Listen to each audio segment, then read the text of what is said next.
बिस्मिल्लाहिर्रहमानिर्रहीम। आज हम फिनेंशियल मैनेजमेंट स्टार्ट करने लगे हैं और इसका चैप्टर 1 है जिसमें हम फिनेंशियल मैनेजमेंट के इंट्रोडक्शन के बारे में बात करेंगे।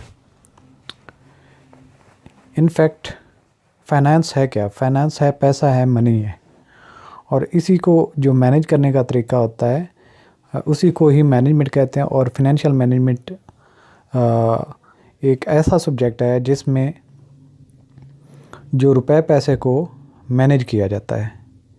कोई भी बिज़नेस करना हो तो आपका रुपया पैसा ही बेस होती है जिस पे आप अपने बिज़नेस को मैनेज करते हैं। तो आप कोई माइंड में प्लान बना लें और उसको जब तक इम्प्लीमेंट आपने करना है तो उसमें मनी इन्वॉल्व है। आप मनी कहाँ से लेंगे, कहाँ पे इन्वेस्ट करेंगे और कैसे उसको मैनेज करेंगे। तो ये ही जो आर्ट है या ये जो स्किल है फिनेंशियल मैनेजमेंट में सिखाई जाती है, पढ़ाई जाती है।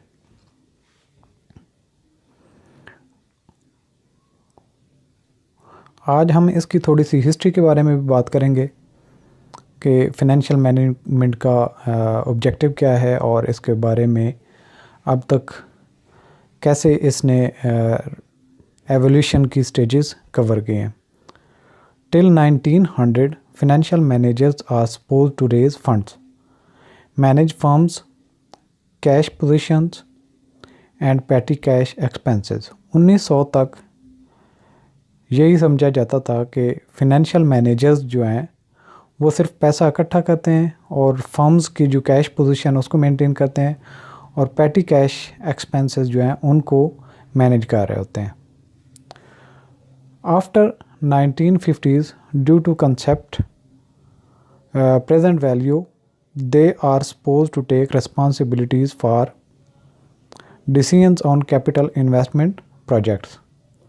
अब 1950 तक जो प्रेजेंट वैल्यू का कंसेप्ट है, यानी कि अगर आज आपके पास 1000 रुपये है, अगर आपके पास 10 साल पहले 1000 रुपये था तो उसकी क्या कदर थी, आज के 1000 रुपये की क्या कदर है, और आने वाले 10 साल में रुपये की कदर क्या होगी, वही जो 1000 आपके पास है। तो पहले अगर 1000 किसी के पास होता था उसकी कदर और होती थी, वैल्यू और होती थी आज के 1000 की निस्बत, और जो आने वाले 10 साल के बाद 1000 की वैल्यू होगी वो इस जो आज आपके पास 1000 रुपये होगा वो कम होगी। तो ये जो डिफरेंस है 1000 तो एक अमाउंट है, आज से 10 पहले उसकी और कदर थी, आज और है, और आने वाले 10 साल में और होगी। इसको क्या कहते हैं? Present value concept. तो ये जब प्रेजेंट वैल्यू का कंसेप्ट आया तो जो इन्वेस्टमेंट है, कैपिटल इन्वेस्टमेंट, मुख्तलिफ जो प्रोजेक्ट्स होते हैं कैपिटल बेस्ड, तो उनमें इन्वेस्टमेंट का एक कंसेप्ट आया कि अगर आज आप रुपया पैसा इन्वेस्ट कर देते हैं, अगर आज आपके पास इस मनी की क्या वैल्यू है और आने वाले 10 साल में उसकी कैश फ्लो आप अगर डिस्काउंट करेंगे आज की वैल्यू के हिसाब से, तो कैसे आप कंपेयर कर सकते हैं कि आने वाले 10 साल के बाद जितनी आपके पास कैश फर्क किया 2500 हो जाएगा और आज का 1000, तो इनमें से बेहतर कौन सा ऑप्शन है, आज वाला 1000 या 10 साल के बाद जो 2500 है, क्योंकि डिवैल्यूएशन भी होगी। और इसको जो मनी मेजरमेंट होती है, इसकी वैल्यू मेजरमेंट, इसको टाइम वैल्यू ऑफ मनी कहते हैं। तो ये कंसेप्ट आया, इसने भी काफ़ी इम्पेक्ट किया इस पे फिनेंशियल मैनेजमेंट के व्यू के बारे में। इसके बाद due to dramatically change of external forces such as tax rates, inflation rates, technological changes और fluctuating exchange rates, high competition among firms, environmental issues and ethical issues have impact on financial dealings which must be dealt daily.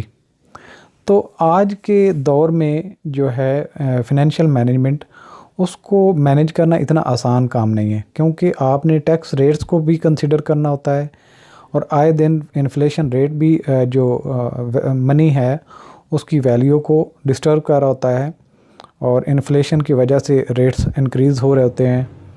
और इसके अलावा technology की जो change है उससे भी आपकी जो इन्वेस्टमेंट का मेथड है उस पर काफ़ी इम्पैक्ट होता है। इसके अलावा फ्लक्चुएटिंग एक्सचेंज रेट्स जो हैं, जैसे US डॉलर की वैल्यू जो है रुपये के हिसाब से फ्लक्चुएट होती रहती है और रुपये जो है वो डीवैल्यू होता जा रहा है। तो ये जो है एक्सचेंज रेट ये भी इम्पेक्ट करता है।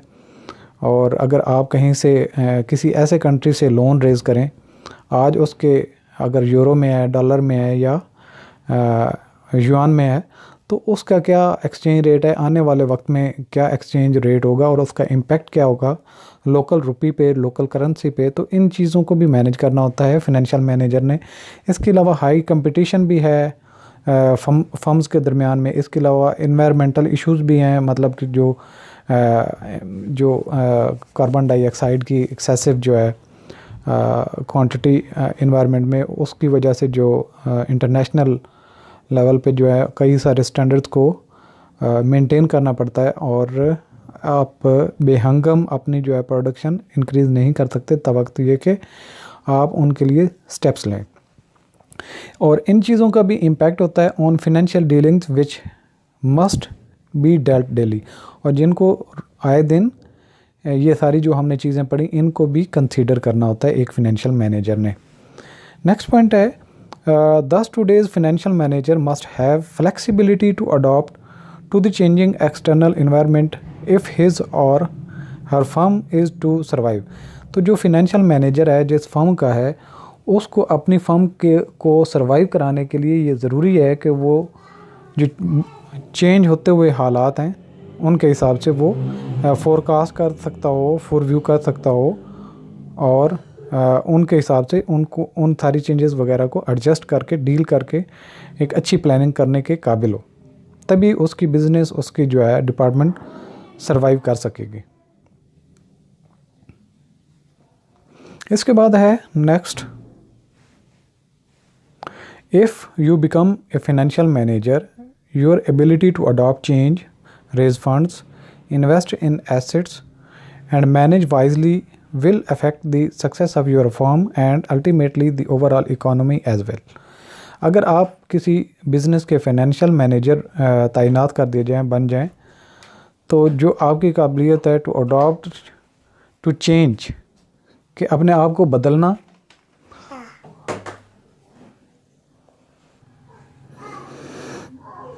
तो जो फाइनेंशियल मैनेजर है उसने अपने आप को माहौल के हिसाब से, जो चेंजिंग इन्वायरमेंट है उसके हिसाब से बदलना। इसके अलावा फ़ंड्स रेज़ करना और उनको ऐसी जगह पे इन्वेस्ट करना जहाँ से उस बिज़नेस को फ़ायदा हो, and manage wisely will affect. और ये सारी चीज़ें बड़ी अक्ल और दानिश के साथ और जो भी फोर्सेस हैं और अल्टीमेटली उन सब की अकाउंटेबिलिटी और मैनेजमेंट जो है अगर अच्छे तरीके से करेगा, तभी जो है उसकी फर्म भी सर्वाइव करेगी, वो सर्वाइव करेगा और इकोनॉमी उसी कंट्री की सर्वाइव करेगी जिसमें वो ऑपरेट हो रहा है। इसके अलावा नेक्स्ट है, in an economy efficient allocation of resources is vital. तो किसी भी जगह पे आपके पास अगर रुपया पैसा है, आप उसको अगर अच्छे तरीके से एलोकेट करते हैं, सही तरीके से सही जगह पे इन्वेस्ट करते हैं जहाँ से आपको मैक्सिमम आउट मिले, is optimum level to is vital to optimum growth in that economy. तो उस इकॉनमी को भी फ़ायदा होता है, उस इकॉनमी की ग्रोथ के लिए भी ज़रूरी है किसी भी कंट्री के कि उसके रिसोर्सेज को आप बड़े अच्छे अंदाज से यूज़ करें जहाँ से मैक्सिमम आउटपुट और वेल्थ जनरेशन होती हो।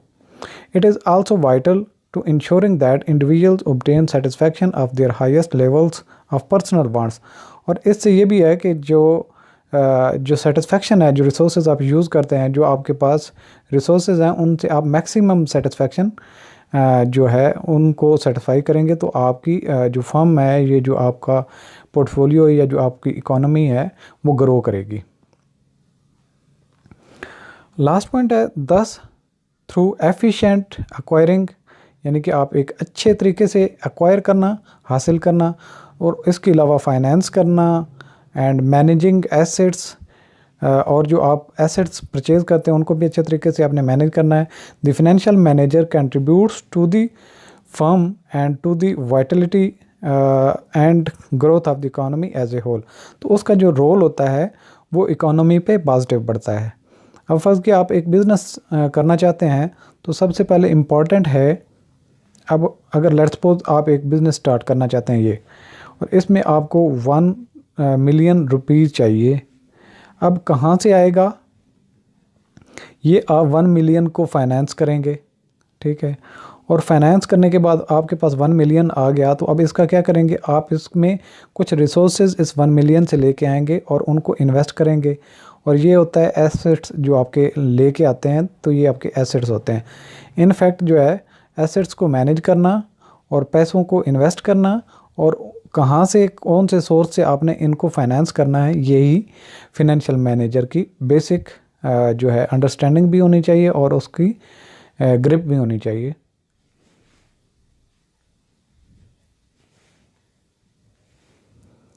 इसके अलावा नेक्स्ट पॉइंट है, any kind of business activity depends on the finance.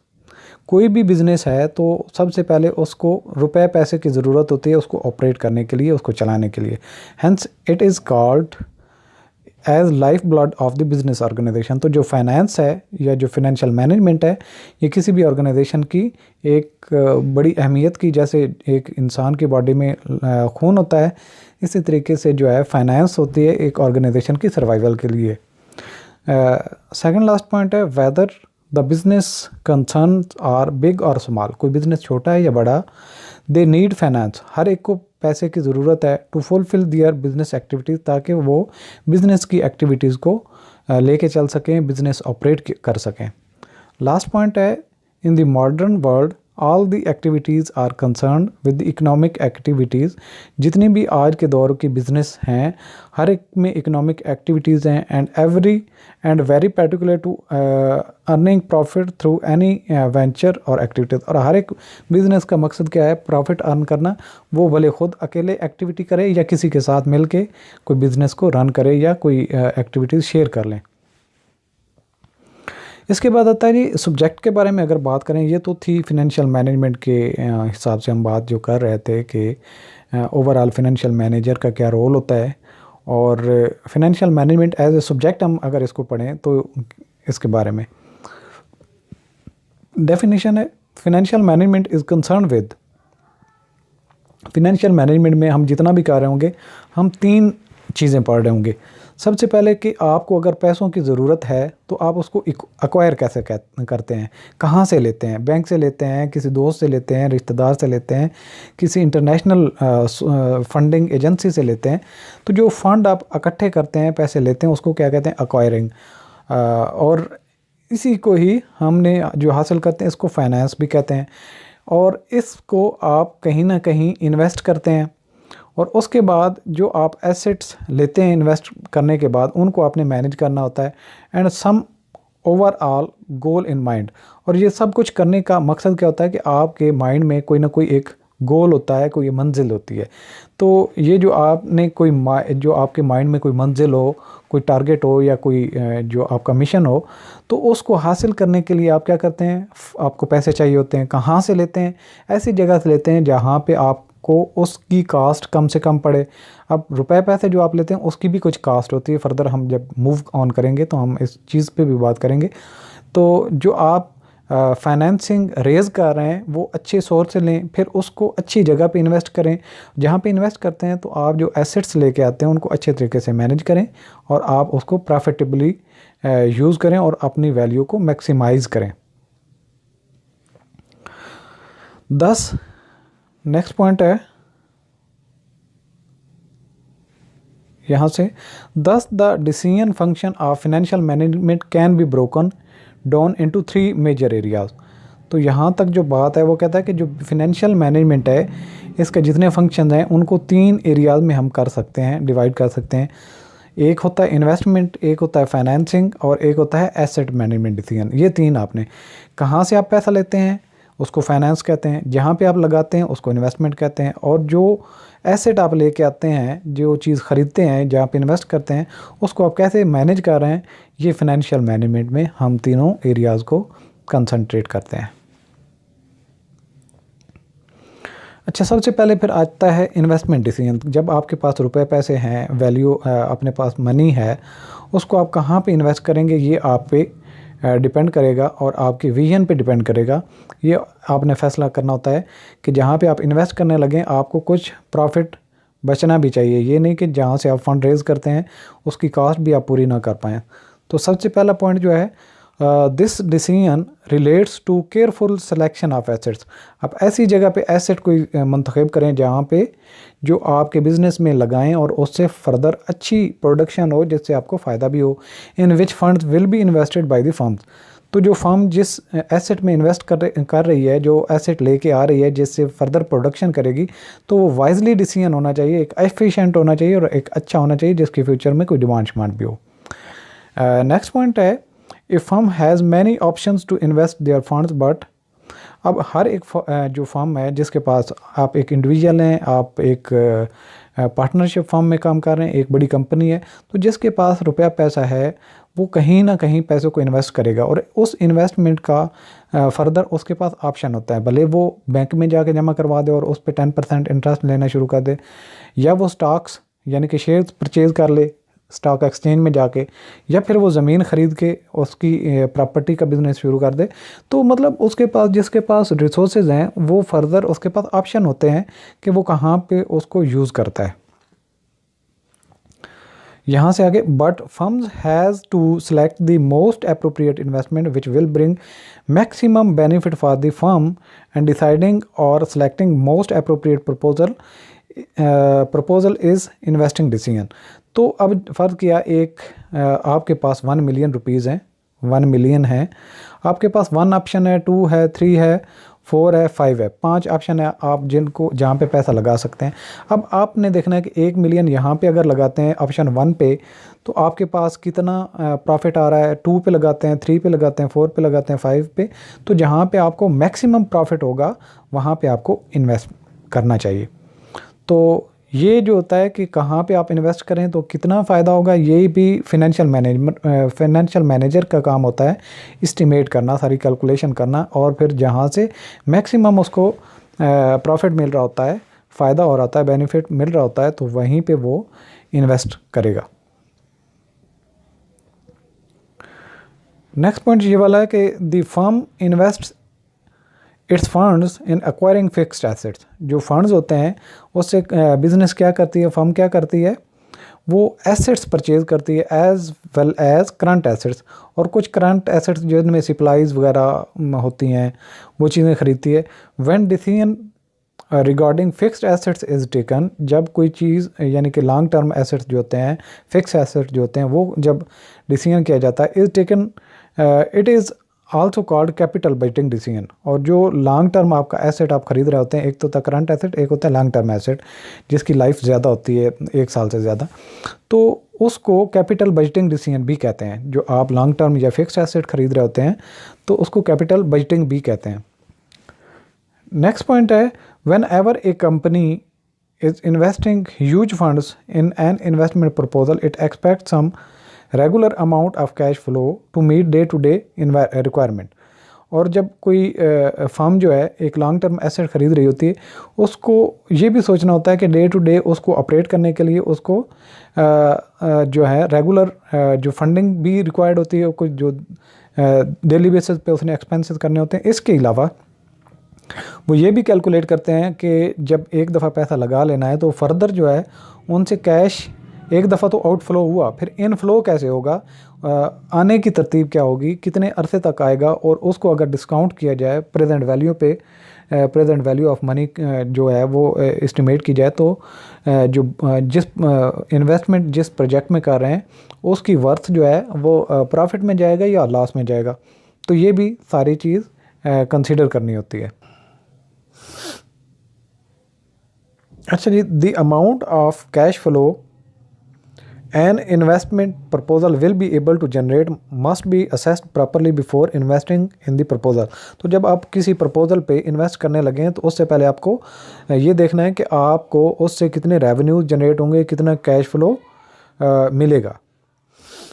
इसके बाद लास्ट पॉइंट है, विद एवरी इन्वेस्टमेंट प्रपोजल, जितने भी आपके पास प्रपोजल होते हैं जहाँ पे आप इन्वेस्टमेंट कर सकते हैं,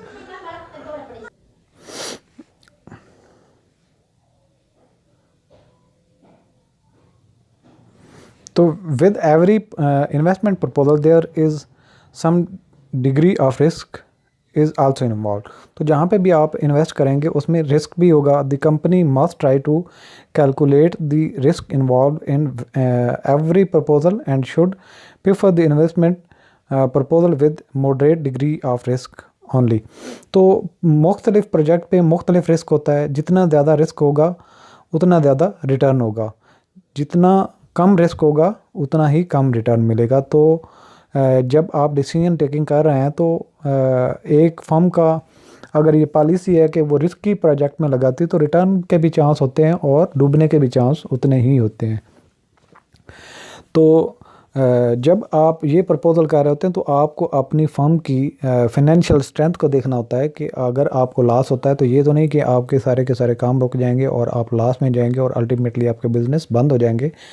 तो ये सारी चीज़ें कंसीडर करने के बाद आपको इन्वेस्टमेंट करनी चाहिए और ज़्यादा बेहतर ये होता है कि वहाँ पे इन्वेस्ट करें जहाँ पे रिस्क इतना कम भी ना हो इतना ज़्यादा भी ना हो, जहाँ पे मुनासिब रिस्क हो। इसके बाद होता है फाइनेंसिंग डिसीजन के आप फंड्स कहाँ से ले रहे हैं और उसको कैसे आप अवेलेबल कर रहे हैं। तो इसके लिए the second important decision which finance manager has to take is deciding source of finance, कि आपको पैसा कहाँ से लेना है। अगर आपके अपने पड़े हुए हैं उसको इन्वेस्ट कर लेना सबसे बेहतर है। अगर आपके पास नहीं है आप अपने किसी दोस्त से ले लें, वो अच्छी बात है। आपको हो सकता है कि आपको इंटरेस्ट ही ना पे करना पड़े। और अगर आपको इस तरह का कोई सोर्स अवेलेबल नहीं है तो फिर आप बैंक से लेते हैं और फर्ज किया आपको बैंक भी नहीं देता तो कहीं आपको ज़्यादा कॉस्ट पे आपको लेना पड़ेगा, जो फंड्स हैं आपको ज़्यादा इंटरेस्ट पे करना पड़ेगा। तो कोशिश करनी चाहिए कि कम से कम इंटरेस्ट पे करने वाली जगह से आप फाइनेंसिंग करें। इसके बाद एक company can raise finance from various sources such as by issue of share भी इशू किए जा सकते हैं, डिबेंचर्स भी, और by taking loans and advances भी। अब लोन या एडवांस भी लेके आप जो है फाइनेंस अरेंज कर सकते हैं। तो इनकी भी हम चीज़ें डिटेल में पढ़ेंगे। शेयर्स क्या होते हैं, डिबेंचर्स क्या होते हैं, इनके साथ प्रॉपर्टीज़ क्या इनकी हैं और इनमें जो फ़ायदा क्या है नुकसान क्या है, ये सारी चीज़ें भी हम कंसिडर करेंगे वन बाय वन।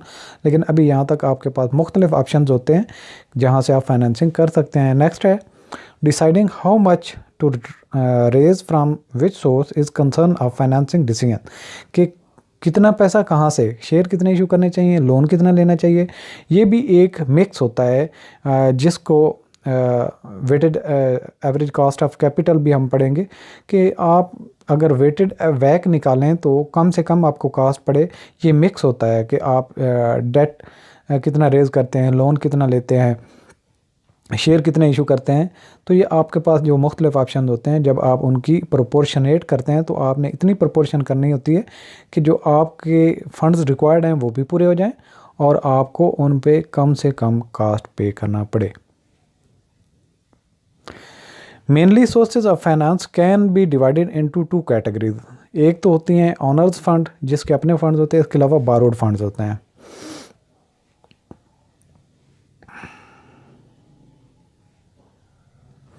इसके बाद नेक्स्ट आता है share capital and retained earning constitute honours fund and debenture loans bonds etcetera constitute borrowed fund. जो आपकी अपने कैपिटल हैं या जो आपकी जो अर्निंग हैं बिज़नेस में पड़ी हुई हैं वो रिटेन्ड अर्निंग उसको कहते हैं। ये जो सारी दोनों होती हैं ये होती हैं ऑनर्स फंड, और डिबेंचर्स, लोन्स, बॉन्ड्स, कॉन्स्टिट्यूट ये बारोड फंड होते हैं। ये वो सोर्सेज होते हैं जो आपके अपने नहीं होते बल्कि आपको फाइनेंस किसी एक्सटर्नल सोर्स से अरेंज करना होती है। नेक्स्ट है the main concern of finance manager is to decide how much to raise from owners fund and how much to raise from borrowed fund. तो फाइनेंस मैनेजर जो होता है, जो फाइनेंसिंग अरेंज कर रहा होता है, उसकी एक्सपर्टीज़ ये होती है कि उसने ये डिसाइड करना होता है कि कितना अपना फंड वो डाले और कितना वो बाहर से रेज करके अपनी बिजनेस या जो प्रोजेक्ट अवेलेबल है उस पर इन्वेस्टमेंट करने के लिए वो अपनी रिक्वायरमेंट पूरी करे। नेक्स्ट पॉइंट आता है while taking this decision the finance manager compares the advantages and disadvantages of different sources of finance. तो जो उसके पास ऑप्शंस होते हैं, उन सब के जो फ़ायदे और नुकसानात को वो कंसीडर करने के बाद डिसीजन लेता है। नेक्स्ट है the borrowed funds have to be paid back. जो फ़ंड आप लेते हैं वो आपको वापस भी करने होते हैं, and involve some degree of risk, और इसमें कुछ ख़तरा भी होता है कि ये ना हो कि आपका बिज़नेस फ्लॉप हो जाए और आप अर्निंग ना कर पाएँ और बिज़नेस जो वापस आपने पैसा करना है वो ना कर सकें, या जो उस पर इंटरेस्ट पे करना है वो भी ना कर सकें। Some degree of risk where is the in owners fund there is no fix commitment of repayment and there is no risk involve. जब बाहर से कर्जा लेते हैं तो उस पर रिस्क होता है, जबकि अपना आप जो बिज़नेस मैन होता है वो ऑनर्स इक्विटी जब लगाता है, अपना कैपिटल बजट लगाता है, अपना कैपिटल लगाता है, तो उस पर रिस्क कम से कम होता है, क्योंकि उसने वो वापस कर्जा जो लिया होता है वो देने की इतनी शराइत नहीं होती, ना कोई टाइम पीरियड स्पेसिफाइड होता है। इसके अलावा जो एसेट्स होते हैं आप जो लेके आते हैं बिज़नेस में, उनको भी मैनेज करने का एक जो डिसीजन होता है ये भी क्रूशल होता है, और ये थर्ड पार्ट होता है फाइनेंशियल मैनेजमेंट का। सबसे पहले में once assets have been acquired, एक दफ़ा जब आप एसेट्स ले लेते हैं एंड अप्रोप्रिएट फाइनेंसिंग प्रोवाइडेड, और आपके पास फाइनेंस भी है, these assets must still be manage efficiently. तो फिर ये बिज़नेस में जो आप एसेट्स लेके आते हैं फिर भी इनको आपने अच्छी हालत में और अच्छे तरीके से चलाना होता है, मैनेज करना होता है। The financial manager are suppose to be more concern with the management of current assets than with that of fixed assets. Fixed asset की निस्बत करंट एसेट में जो मैनेजर है या जो मैनेजमेंट है उसको ज़्यादा कंसर्न होता है कि डे टू डे जो है उनकी जो बिज़नेस के लिए एसेट्स चाहिए होते हैं, करंट एसेट्स, वो कैसे पूरे करने हैं।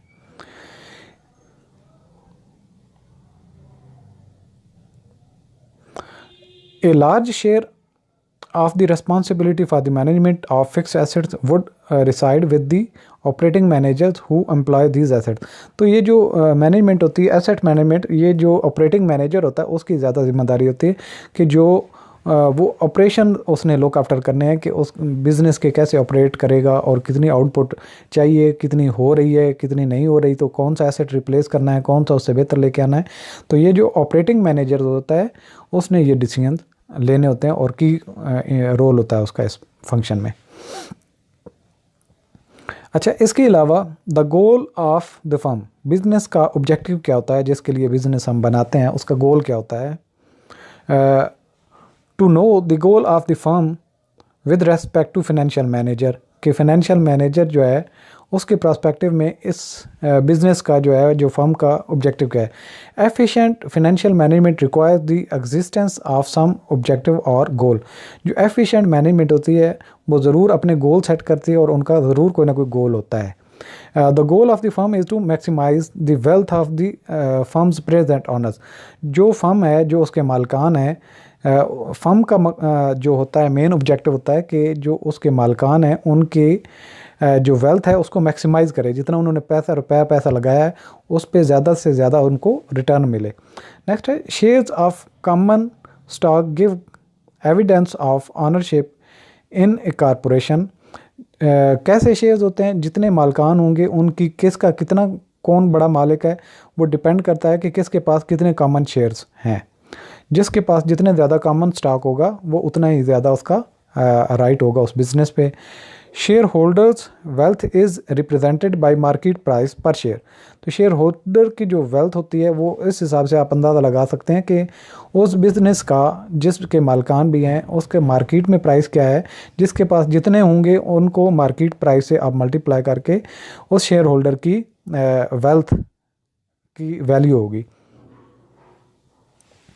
लास्ट है the idea is that the success of a business decision should be जज by the effect that it ultimately has on share price. तो किसी भी बिज़नेस की कामयाबी या नाकामी का अंदाज़ा आप इस बात से लगा सकते हैं कि उस बिज़नेस के शेयर्स की मार्केट में प्राइस क्या चल रही है। अगर पहले 10 रुपये चल रही थी और अगले आने वाले साल में 11 हो गई, फिर 12 हो गई, फिर 13 हो गई, फिर 14, 15, 16, 17 और इस तरीके से बढ़ रही है, तो इट्स मीन कि बिज़नेस जो बिज़नेसमैन हैं उनकी वैल्यू मैक्सिमाइज़ हो रही है और बिज़नेस ग्रो हो रहा है, प्रॉस्पर हो रहा है। अगर फर्ज किया किसी बिज़नेस के कॉमन स्टॉक की मार्केट प्राइस थी 20 रुपीज़ और आने वाले साल में 22 हो जाती है, फिर उसके बाद 18 हो जाती है, फिर 14 हो जाती है, इट्स मीन कि वो फ्लॉप हो रहा है, उसकी जो है वैल्यू वो मिनिमाइज़ हो रही है बजाय इसके कि वो मैक्सिमाइज़ होती है।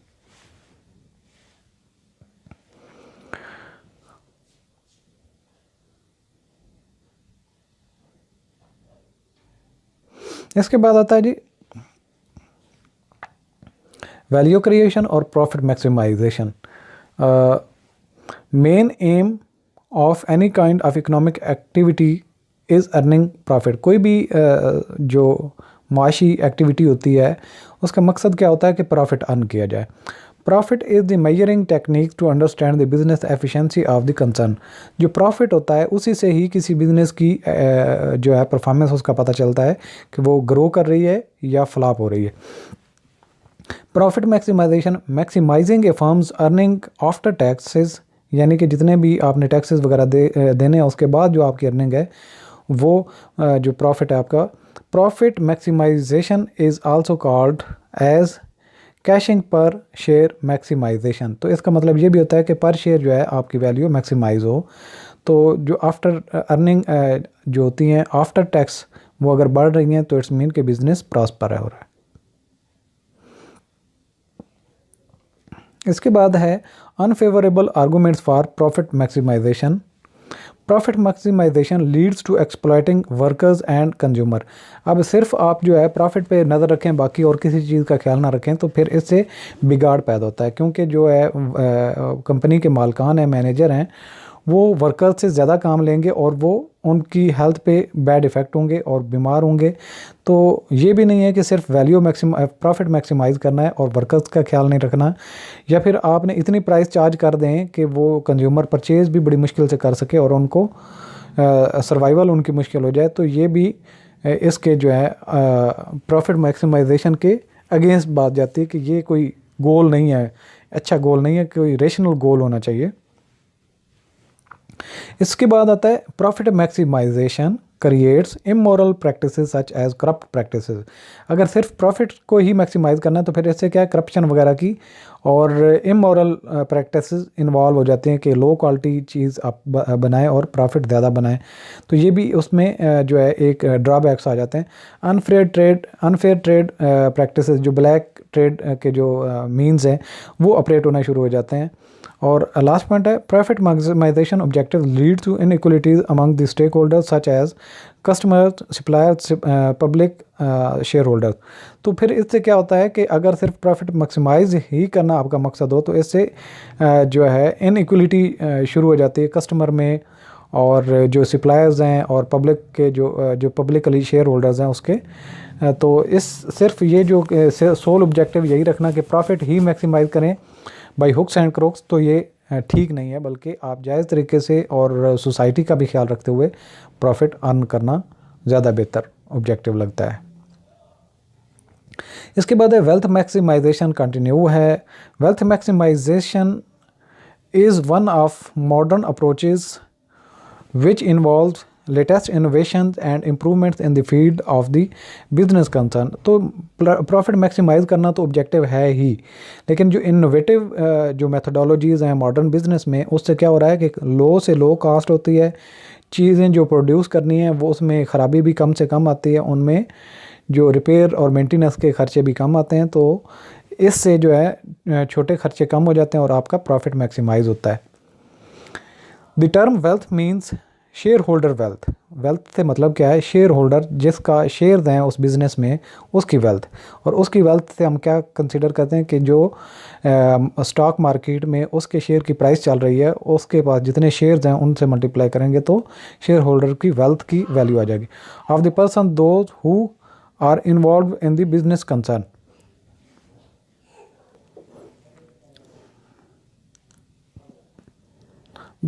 The term wealth means shareholder wealth or the wealth of the person those who are involved in the business concern। उनकी बिजनेस जो शेयर होल्डर्स हैं wealth maximisation is also known as value maximisation और net present worth maximisation. तो इसके मुख्तलिफ नाम है। Value maximisation इसका नाम, दूसरा value wealth maximisation, value maximisation, net present worth maximisation एक ही बात है। इसके अलावा wealth maximisation provide efficient allocation of resources. जो वेल्थ मैक्सिमाइजेशन जो ऑब्जेक्टिव होता है, इससे क्या होता है कि जो बिज़नेस जो होता है उसके जो मैनेजर होते हैं या फिनेंशियल मैनेजर होता है, उसकी अप्रोच यही होती है कि वो फंड्स को एफिशिएंटली यूज़ करता है ताकि अच्छे से अच्छी जगह पे इन्वेस्ट करे जहाँ से ज़्यादा से ज़्यादा प्रॉफिट अर्न करके वैल्यू मैक्सिमाइज़ की जा सके। It ensures the economic interest of the society. और इस चीज़ का भी कंसीडर किया जाता है कि उस एक्टिविटी से सोसाइटी का ओवरऑल फ़ायदा हो रहा है।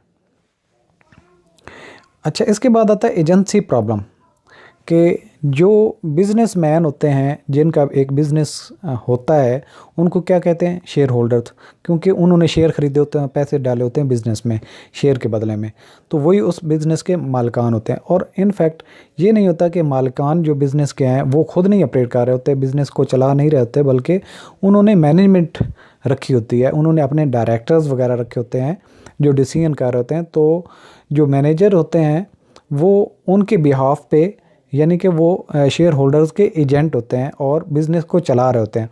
और जो मैनेजर्स होते हैं उन्होंने उनका मकसद होता है कि बिज़नेस इस तरीके से चले कि उनको ज़्यादा प्रॉफिट हो, जबकि जो शेयर होल्डर्स होते हैं उनकी मर्ज़ी ये होती है कि वो बिज़नेस को इस तरीके से चलाएं कि उनकी वैल्यू मैक्सिमाइज़ हो।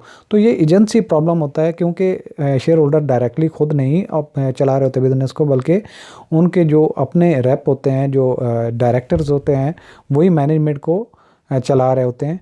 तो ये एजेंसी का भी एक प्रॉब्लम होता है।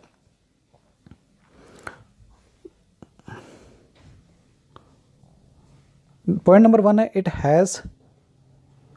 It has long been recognized that separation of ownership and control in the modern corporation results in potential conflict between owners and managers। क्योंकि जो owners होते हैं वो मैनेजर नहीं होते, बल्कि कंट्रोल बिजनेस पे उनका होता है जो मैनेजर्स होते हैं।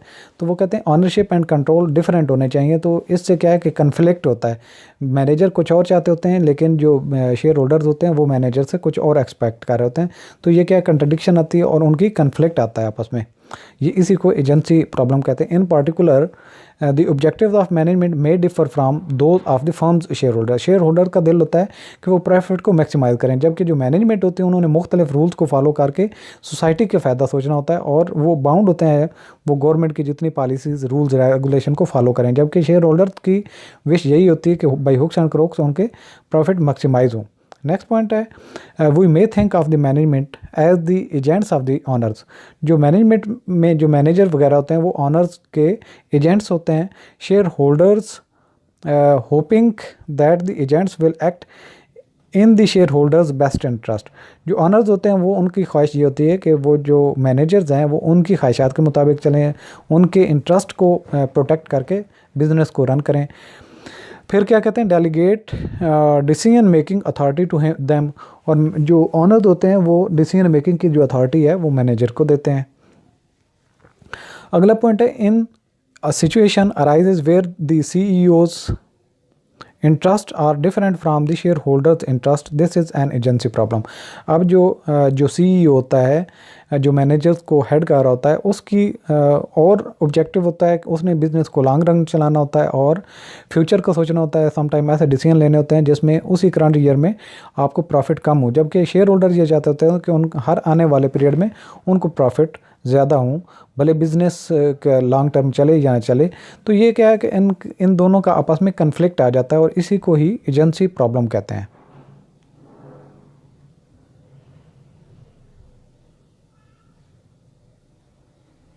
इसके बाद नेक्स्ट पॉइंट है, when agents work for their own benefits agency problem rises. जब ये जो एजेंट्स होते हैं, मैनेजर्स, अपने फ़ायदे के हिसाब से कि अपनी जो है उनकी तनख्वाहें बढ़ें, उनके जो है पे एंड पर्क्स बढ़ें, उनकी फैसिलिटीज़ बढ़ें, तो वो जब अपना सोचते हैं तो शेयर होल्डर्स को ये चीज़ बात ही नहीं, क्योंकि उनके पैसे और उनके जो होते हैं रेवेन्यूज़ वगैरह यूज़ करने के बाद मैनेजर अपना फ़ायदा कर रहे होते हैं, तो दोनों में कन्फ्लिक्ट आ जाता है। इसी को एजेंसी प्रॉब्लम कहते हैं।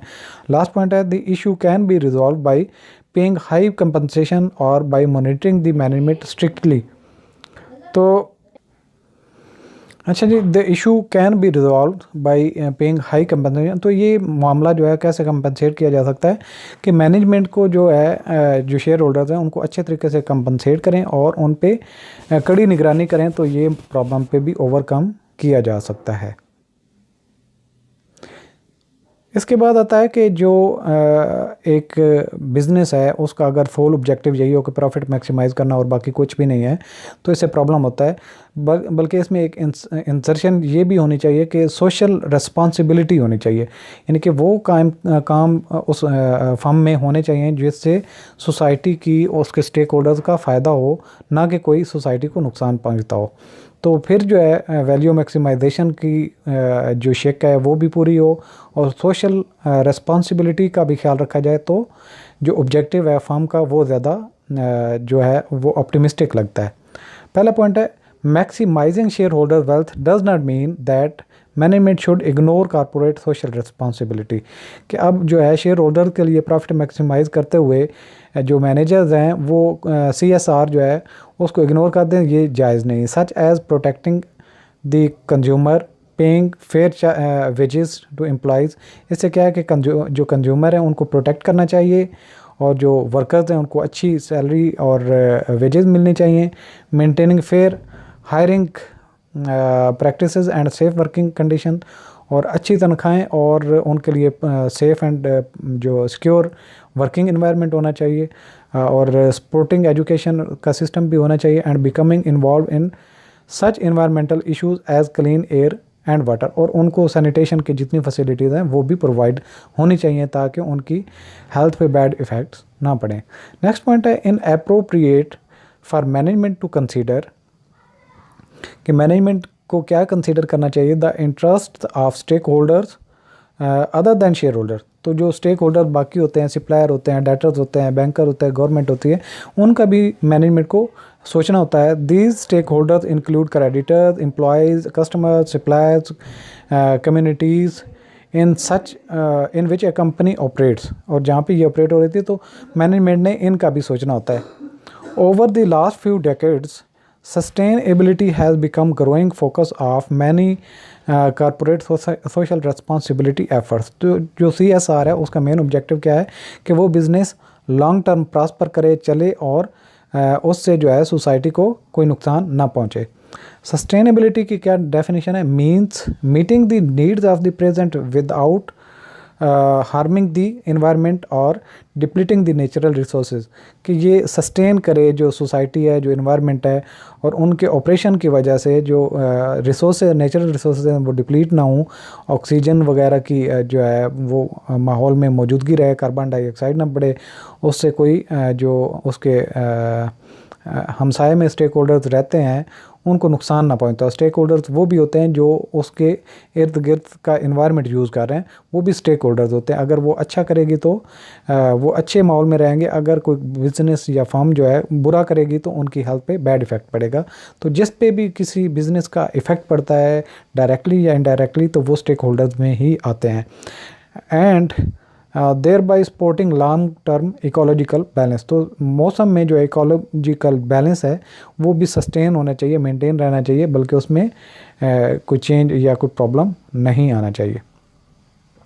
अच्छा, इसके अलावा कॉरपोरेट जो है, जो बिज़नेस है, उसकी जो गवर्नेंस है, ये जो शेयर होल्डर्स हैं ये मैनेजर अपने जो अपने डायरेक्टर्स डिसाइड करते हैं, जितने जितने उनके शेयर्स होते हैं उसी के हिसाब से उनके पास वोटिंग राइट होते हैं, और जो वो अपने डायरेक्टर्स सेलेक्ट करते हैं, इलेक्ट करते हैं, और उनको बोर्ड में वो जो है उनको उनके शेयर के प्रोपोर्शन से जो है उनको पावर मिल जाती है।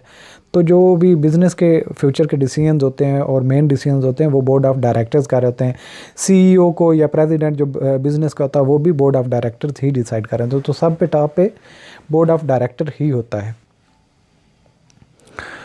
पहला पॉइंट है refers to the formally established guideline that determine how a company is run, कि बिज़नेस को कैसे रन करना है।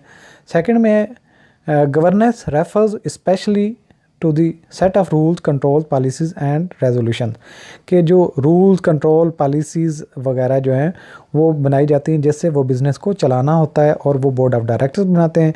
The company board of directors approves and periodically reviews the guideline. ये जो गाइडलाइंस और जो रूल्स होते हैं ये बोर्ड ऑफ डायरेक्टर्स बनाते हैं और उनको वक्तन फ़वक्तन रिव्यू भी करते रहते हैं अगर उनमें कोई अमेंडमेंट करनी हो। इसके अलावा नेक्स्ट है it works as a constitution for the company. ये कंपनी के लिए एक आइन का काम करते हैं, जो आइन बनाते हैं कंपनी के लिए। Corporate governance specifies the rights and duties of the stake holders. ये जो कॉरपोरेट गवर्नेंस है, ये जो रूल्स एंड रेगुलेशंस होते हैं, यही जो स्टेक होल्डर्स होते हैं बिज़नेस के, उनके राइट्स एंड ड्यूटीज़ डिटरमिन करते हैं। इसके अलावा it encompasses the relationship among A companies share holders board of directors and senior management.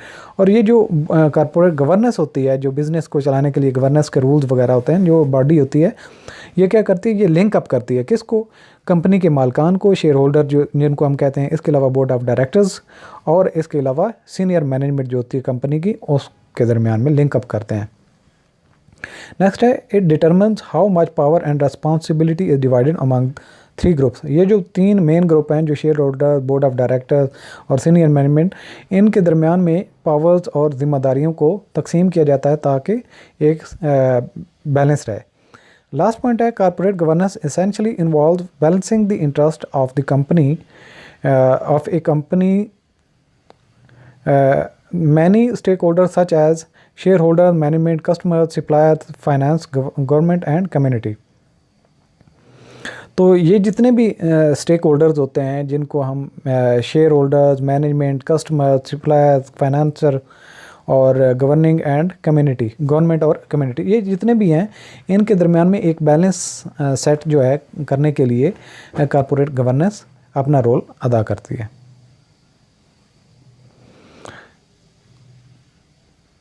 इसके बाद है in large firms the finance function is responsibility of the vice president.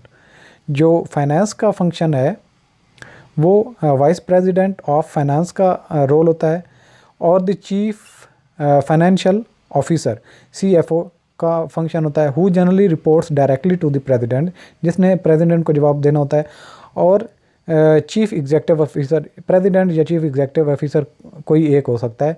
The financial operation overseen by CFO will be split into 2 branches. जो CFO काम कर रहा होता है उसको फर्दर 2 ब्रांचों में डिवाइड किया जाता है, with one headed by treasurer, और एक जो होता है उसको ट्रेजरर, CFO के अंडर 2 होते हैं मेन बॉडीज़ जो होती हैं या जो मैनेजर्स टाइप होते हैं, एक को ट्रेजरर कहते हैं and the other is controller, और दूसरे को कंट्रोलर कहते हैं।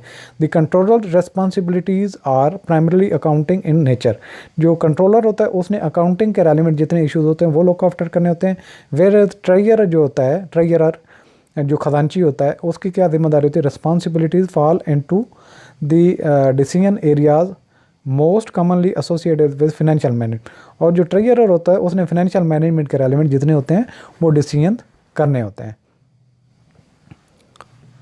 अब ये देखें ज़रा, ये डायग्राम है, इसको हम अगर थोड़ा देख लें तो सबसे पहले टॉप पे बोर्ड ऑफ डायरेक्टर्स, और वो मिल के वोटिंग करते हैं, और उसके बाद अपने जो बोर्ड के डायरेक्टर्स होते हैं उनमें से एक को या तो प्रेसिडेंट या चीफ एग्जीक्यूटिव ऑफिसर, जो भी सूटेबल होता है टाइटल, वो उसको रिप्रेजेंट करते हुए उसको मुंतखब कर लेते हैं।